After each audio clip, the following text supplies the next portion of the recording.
তাহলে চাউল কয় কেজি লাগবে? চাউল 7 কেজি আনলেই হবো। চাউল 7 কেজি।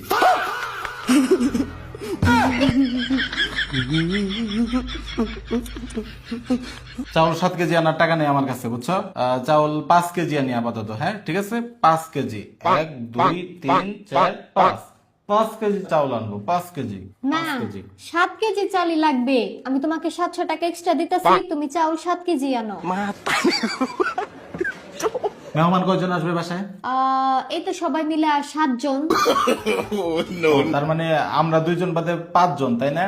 আমরা 2 জন বাদে তাহলে 5 জন মেহমান আসবে। ওকে। আর তাহলে পেঁয়াজ কয় কেজি আনবো? 2-3 কেজি হইলেই হবে না? না না, আমি তো পেঁয়াজ 4 কেজি ব্লেন্ডার করব আর 3 কেজি এমনি লাগবে, তাইলে মোট তুমি 7 কেজি পেঁয়াজ আনো। শোনো, পেঁয়াজ বিক্রি হয় কেজি দরে, নয় পাল্লা হিসাবে। আর পাল্লা হিসাবে আনলে টাকা সাশ্রয় হয়। আর এক পাল্লায় কয় কেজি ধরে জানো?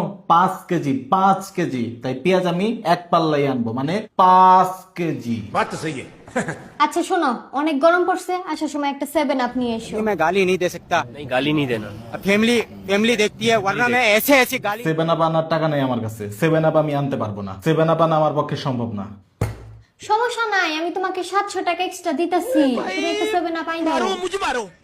একটা 7 আপের দাম 700 টাকা? হ্যাঁ তাহলে তুমি 7টা 7 আপ আইনো।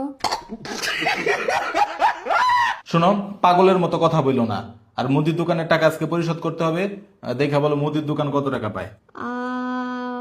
ও মুদির দোকান পায় এই মাসে 7,777 টাকা।